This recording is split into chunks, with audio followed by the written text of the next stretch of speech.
Assalamualaikum warahmatullahi wabarakatuh. Selamat malam untuk teman-teman semua dan selamat malam juga untuk Pak Jojo Sumarjo selaku dosen pengampu mata kuliah mesin konversi energi. Kami dari kelompok 2 akan mempresentasikan tentang kerja boiler dari PT PJB Ujum PLTU Rembang. Anggota kelompok 2 yaitu ada saya sendiri, Vivi Strawberry, ada Dimas Eka Ditya Utama, selanjutnya ada Fariza Lagi Wibowo, yang keempat ada Muhammad Alwan Fauzan, yang kelima ada Muhammad Maulana Yusuf, dan terakhir ada Muhammad Sultan Asmi Rafiq.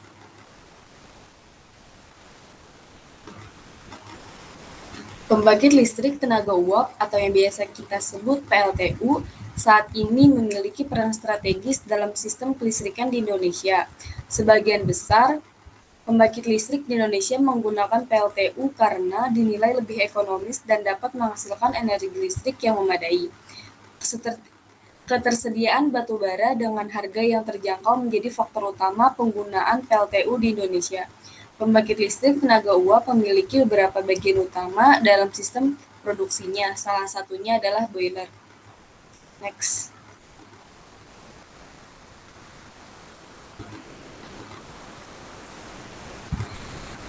Apa sih boiler itu? Boiler adalah alat yang memiliki bentuk bejana tertutup yang digunakan untuk menciptakan uap. Uap didapat dari air yang dididihkan di bawah tekanan, lewat dari low lalu diedarkan keluar dari boiler untuk dipakai pada proses atau pemanasan aplikasi. Sumber panas untuk 22 boiler dapat berupa pembakaran bahan seperti kayu, biomasa, batu bara, minyak, atau gas alam.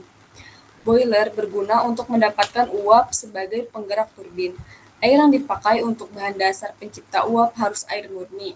Bahan bakar dan udara ialah asal tenaga yang dipakai buat memperbarui wujud menurut cair menjadi uap bertekanan tinggi. Selanjutnya akan dibacakan oleh rekan saya.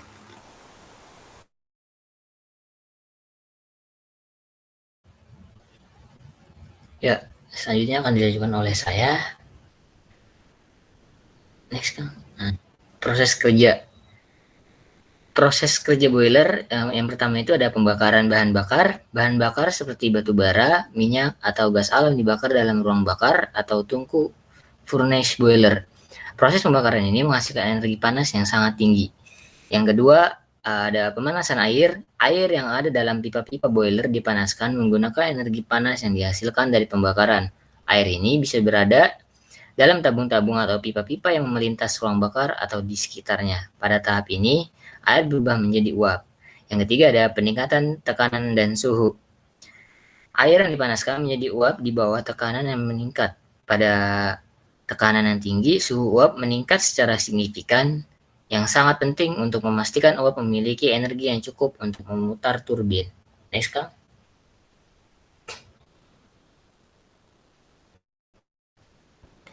Ya, yang keempat ada pemutar turbin. Uap yang dihasilkan dari boiler dialirkan ke turbin. Ketika uap melewati turbin, energi kinetik dari uap diubah menjadi energi mekanik yang digunakan untuk memutar generator listrik. Selanjutnya ada pemindahan panas. Setelah uap melewati turbin, sebagian dari panasnya dapat dipindahkan kembali ke dalam siklus untuk memanaskan air kembali dalam proses yang disebut pemanas pendahulu preheater atau pemanas pengurasan reheater untuk meningkatkan efisiensi boiler. Dan yang terakhir ada kondensi kembali ke air. Setelah melewati turbin, uap yang kehilangan sebagian besar energinya akan dikondensasikan kembali menjadi air dalam kondensor. Air yang terkondensasi ini akan kembali ke boiler untuk dipanaskan menjadi uap. Next. Klasifikasi boiler berdasarkan fluida yang mengalir dalam pipa.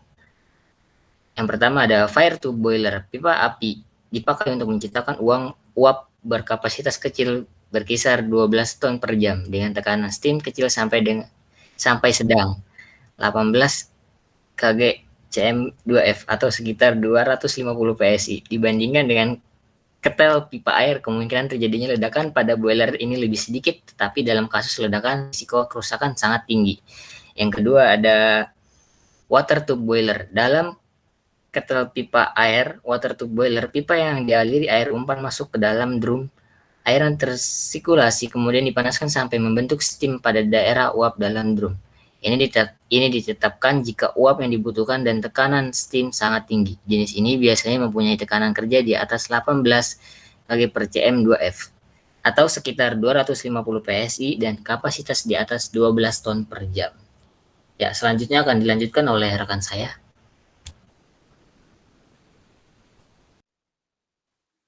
Oke, akan saya lanjutkan untuk klasifikasi boiler berdasarkan jenis bahan bakar yang digunakan. Selanjutnya ada coal-fired boiler. Tergantung pada sistem pembakaran, boiler bahan bakar batu bara diklasifikasikan sebagai hand fire, grate fire, stock fire, pulverized, FBC, dan lain-lain. Jenisnya batu bara bubuk, PC, pembakaran unggur terfluidisasi atmosfer atau AFBC, dan aliran terfluidasi boiler bed combustion CFBC umumnya digunakan saat ini. Lalu oil fire boiler. Sebagian besar boiler berbahan bakar minyak ini menggunakan minyak bumi alami seperti diesel berkecepatan tinggi atau high speed diesel HSD, lalu minyak diesel ringan atau low diesel oil LDO, minyak bahan bakar berat atau heavy fuel oil HFO, stok berat belerang rendah atau low sulfur heavy stock LSHS, dan tungku minyak atau furnace oil FO. Lalu ada gas fire boiler. Gas yang berbeda seperti gas minyak bumi, gas batu bara, gas tanur sembur, gas oven kokas, dan lain-lain. Gas ditembakkan ke tungku dengan kompor gas. Dengan mengontrol pasokan gas ke burner, beban pada boiler dapat disesuaikan. Next, Kang. Lalu klasifikasi boiler berdasarkan bentuk dan posisi pipa. Ketel pipa lurus atau straight tube. Susunan tabungnya lurus dan dihubungkan dengan dua header. Satu header sebagai downcomer dan downtake yang menyuplai air hampir jenuh ke pipa. Header lainnya adalah riser yang menimbulkan sirkulasi alami dalam arah putaran jarum jam. Lalu ada ketel pipa bengkok atau bent tube, yaitu tabung dengan mudah dapat diakses untuk inspeksi, pembersihan, dan pemeliharaan. Juga ketel pipa bengkok memiliki kapasitas pembangkit uap yang lebih tinggi. Next, Kang. Lalu ada klasifikasi boiler berdasarkan tekanan operasi boiler. Subcritical boiler. Dalam boiler subkritis, suhu fluida tetap konstan pada suhu saturasi sampai selesainya penguapan. Dalam pembangkit 25 listrik tenaga batu bara subkritis konvensional, air direbus di bawah parameter kritis untuk menghasilkan uap. Perlu dipisahkan dari air dalam drum boiler sebelum dipanaskan dan disuplai ke turbin. Lalu ada supercritical boiler. Kecepatan air umpan dan uap lebih banyak di boiler bertekanan tinggi. Karena tinggi kecepatan air umpan dalam tabung, kemungkinan pembentukan kerak diminimalkan. Uap bertekanan tinggi dapat melakukan lebih banyak pekerjaan, tetapi dalam boiler bertekanan tinggi, sirkulasi alami air dibatasi hingga tekanan kritis, yaitu pada 221 bar. Titik ini disebut titik kritis. Pada titik kritis, cairan dan gas fase air hidup berdampingan. Tidak perlu memisahkan uap dari air dalam drum. Selanjutnya akan dilanjutkan oleh rekan saya.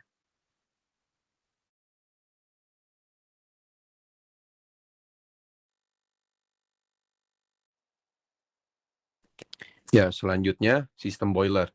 Feed water boiler, sistem air umpan menyediakan awal buat kettle uap atau boiler secara otomatis sinkron. Menggunakan kebutuhan steam, berbagai alat-alat disiapkan buat keperluan pengisian air dalam kettle uap atau boiler, antara lain pompa air, valve, pelampung otomatis, tangki penampung, deaerator, tangki softener, bak proses regenerasi, panel kontrol, manometer, termometer. Sistem uap atau steam. Uap yang muncul akibat perubahannya fase air menjadi uap dengan cara pendidihan. Sistem steam mengumpulkan dan mengontrol produksi steam dalam kettle uap. Steam header yang dialiri oleh uap dan melalui sistem pemipaan ke titik pengguna. Sistem steam diatur menggunakan valve dan dipantau dengan pemantau tekanan pada semua sistem. Sistem bahan bakar. Sistem bahan bakar adalah semua peralatan yang dipergunakan untuk menyuplai bahan bakar boiler. Peralatan yang dipakai terserah pada aneka bahan bakar yang dibutuhkan boiler. Bahan bakar yang digunakan adalah bahan bakar cair, yakni solar. Next. Komponen utama boiler. Yang pertama itu ada coil feeder, digunakan untuk mengontrol atau mengatur laju aliran boiler. Batu bara yang berasal dari coil feeder akan turun dan masuk ke belt untuk diteruskan ke furnace, ruang pembakaran, sebelum beroperasi. Tentunya coil feeder sudah disetting dengan kecepatan yang sudah ditentukan sesuai dengan jumlah batu bara yang dibutuhkan dengan output listrik yang dihasilkan. Selanjutnya ada steam drum, fungsi sebagai reservoir campuran air dan uap, air, dan juga berfungsi untuk memisahkan uap air dengan air pada proses pembentukan uap superheater. Di dalam steam drum ini terjadi pemisahan air dan uap secara paksa. Air akan tetap berada di dalam steam drum dan terjadi pemanasan kembali hingga menjadi saturated steam. Burner furnace. Perangkat yang digunakan untuk pemanasan membakar batu bara dan pasir sili 27 Ka serta digunakan juga high speed diesel agar batu bara lebih mudah terbakar. Next. Ya, selanjutnya akan dibacakan oleh rekan saya. Ya, selanjutnya ada pemeliharaan boiler preventive maintenance. Pada jenis pemeliharaan ini disusun jadwal perawatan untuk setiap peralatannya. Jadwal ini mungkin berbasis waktu atau berbasis jam kerja mesin. Perawatan yang diperlukan seperti pemeriksaan, inspeksi, pelumasan, pergantian bantalan, pergantian oli, dan lain-lain. Itu dilakukan sesuai jadwal. Berikut ada istilah-istilah dalam preventive maintenance. Yang pertama ada jadwal pemeliharaan, kedua daftar periksa atau checklist, yang ketiga ada jadwal pelumasan. Next, Kang. Akan dilanjutkan oleh rekan saya.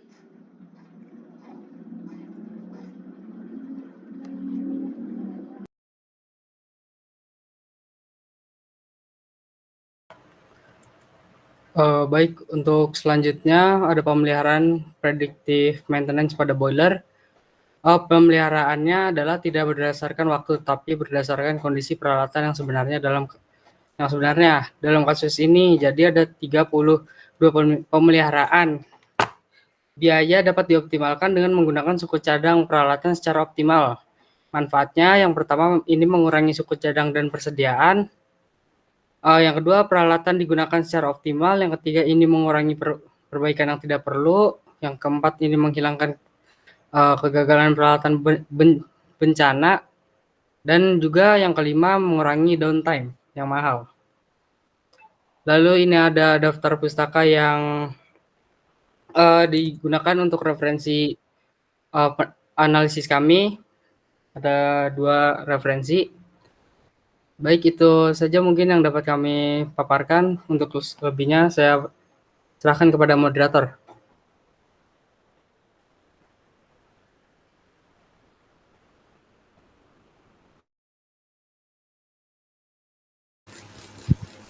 Sekian pemaparan dari kelompok 2 tentang boiler dari PLTU Pupjob Rembang. Kurang lebihnya mohon maaf. Wassalamualaikum warahmatullahi wabarakatuh.